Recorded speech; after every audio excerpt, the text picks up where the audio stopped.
Hello. Today I making another video.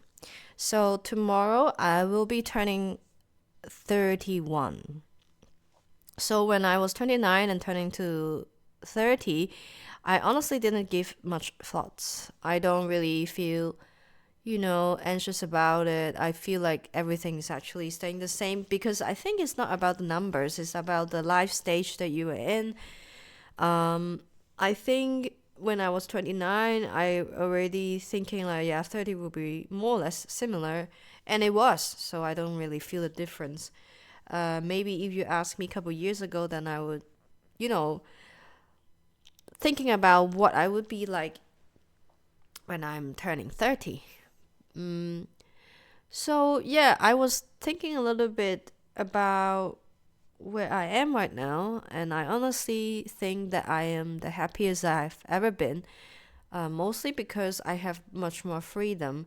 I mean, these kind of freedom, I think I wanted it for a really long time. Like, if I like to study, I like to learn, but the fact that I feel like I don't have a freedom, I cannot have any financial freedom, was really making me feel like something is missing.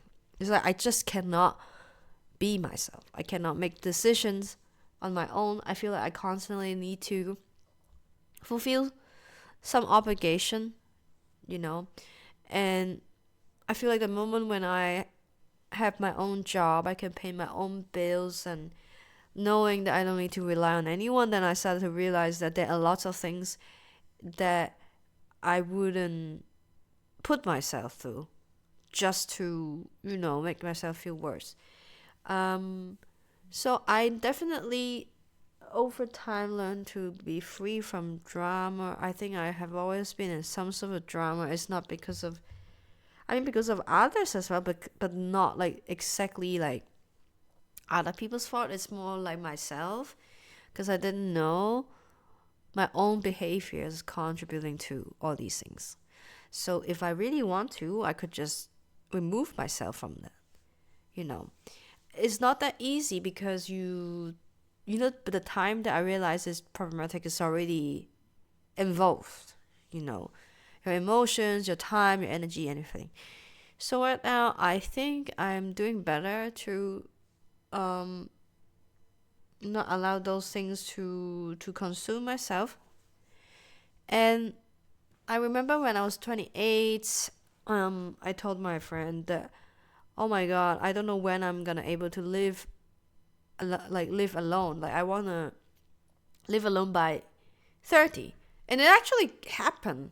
So I'm like super proud because I'm never really the type of person being like I give myself a timeline and then I stick to it because it's create pressure, and I don't know, it might not be very helpful. But in my case, I was just randomly just saying like, yeah, before 30 would be nice. But back then I wasn't even earning a salary that could afford that at all.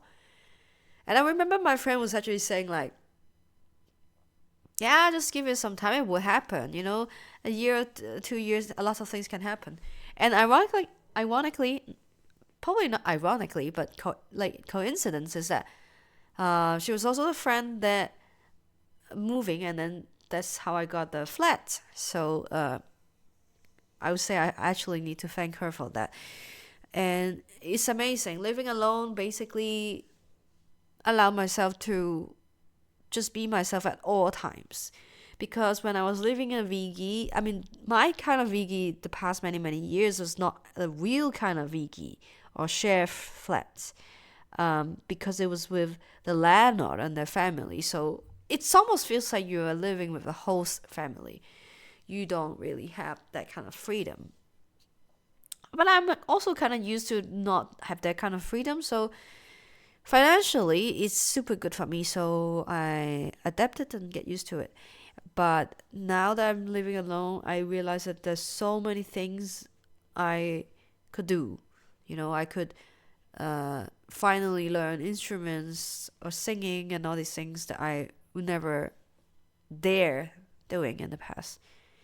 And gotta say, I do have lots of nice like old friends, but they are not in the same country. They're not based here.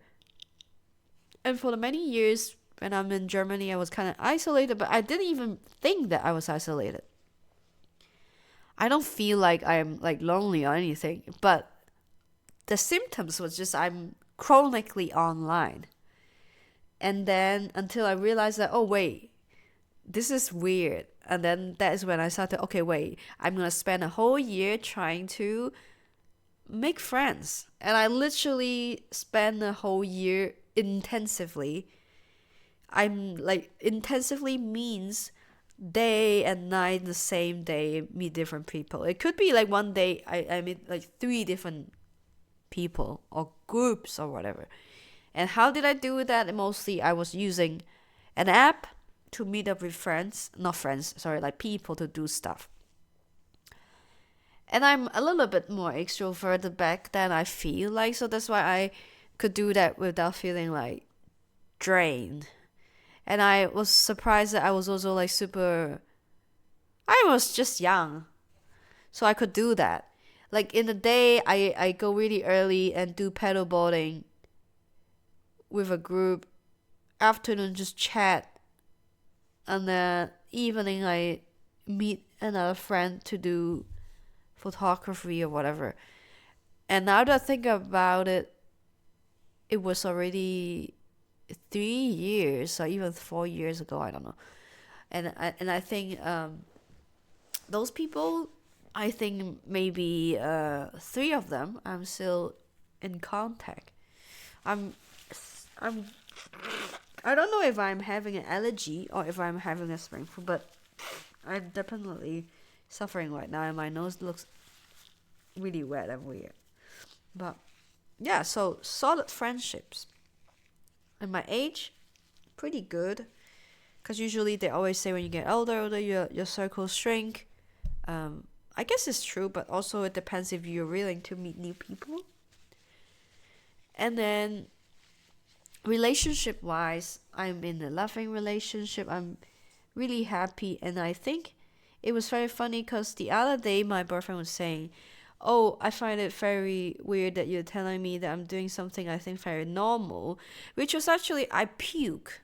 I puked 2 days ago when we were going to outside.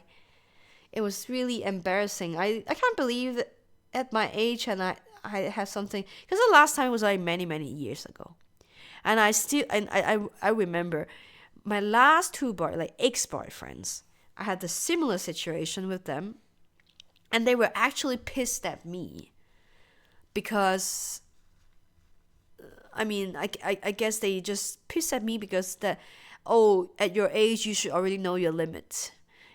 And yeah, on one hand I agree with them, so I wouldn't be like thinking that it's a huge red flag, but on the other hand I was like sad about it because like what the fuck, like I was literally puking and feeling sick, and they would just, you just completely feel like you're abandoned. So the fact that my boyfriend is like taking care of me, I actually was really fucked up, and I have never experienced that in I don't know the longest. Like I'm talking about not memory loss, but I wasn't in control of my body for sure. So that's when I started to think and reflect like, oh yeah, wait, this is crazy. What happened in the past? But that would be another video to talk about it. This video is more about I'm looking, you know, back, like in the back, and what does it mean for me turning 31, and yeah, I mean, career. I don't know nowadays if anyone still have some sort of career. It's just jobs. I think it's not like stable, but it's really good enough for me to feel like I am improving with some sort of direction. Because I study something that I think normally if you don't know what you're doing, like let's say I study North American studies, just imagine what the hell can you do with North American studies? I study North American studies in Germany, and yeah, so it was a lot of luck. It's like no joke. I don't want people when they have a lot of good things going on and then they deny, then they just say that it's all because I'm hardworking. You know? It's a lot of luck involved. But I definitely realize that you have to throw yourself out there to you know, just expose yourself, then you have more opportunities. So it's not totally luck, but it's about to create more opportunities for yourself and sometimes be a little bit creative. I think I was really struggling to find any internship or even any job. I think my first job after I graduated, I spent a whole year to find my first job. It was actually quite long, and I purely just got luck. Why? Because I was addicted to video games. So I got this job at a gaming studio, literally in the games that I play. So it was really lucky. So for the first time, I feel like, whoa, yeah, some addiction gave me something good. I finally can say that I didn't waste the last, I don't know, 4,000 hours for nothing. So yeah, then I would say another good thing about turning 31 is that I realized that I don't have addiction anymore. Like, I used to have this video game addiction, just like online since forever. Mostly, I don't know. I realized that the moment I realized that all my energy was spent online, like socially, that is when I don't have the motivation or need to do it in real life. It's not that I am the kind of person that I'm really nervous or cannot talk in real life. I'm more or less the same person online and offline, but I would feel like, oh yeah, I already talk a lot. I would do social a lot online already, so I don't really feel the need to do it in real life. But that being said, this is also true. It's very funny that for the longest time, I would be able to social, let's say in real life, just normally. But I think romantically, like let's say dating wise, I never date. I never think to look myself like, oh, let's go dating. I just meet people, I just make friends, I just do stuff. I mean, which sounds normal, but at the same time, I won't be able to tap into any feelings or idea about like feeling, I don't know, having a crush on someone, or just doesn't happen. Actually, it just naturally doesn't happen when I grew up. So that was kind of weird. So definitely a late bloomer. And on the other hand, I would say health wise, I mean, this is the age that you should be still pretty okay if you keep up doing exercise and so on. So I'm saying my health was kind of okay. I mean, yeah, I'm sick right now, but I think I don't have some crazy illness that I know a lot of other people actually started to have even before 30s. It's just not many people talked about it, but so I'm thankful for that, and I think I need to put in work actually, because if not, you're just going downhill.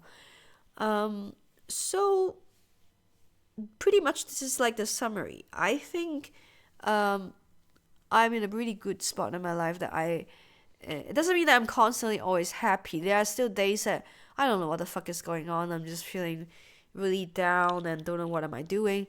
But I think at the end of the day, the most important thing now I realize is that to have solid support system around you. And it's actually taking some time for me to learn what does it mean by solid support system. For me, I realized it cannot be just randomly someone that treat you well or be nice to you. For me, it has to be people who are not only kind but share like some of the really core values that I do. If it's just a random, let's say friends, but they are not like, sharing the very similar values, I would actually don't feel as connected. So that was a little bit, I don't know.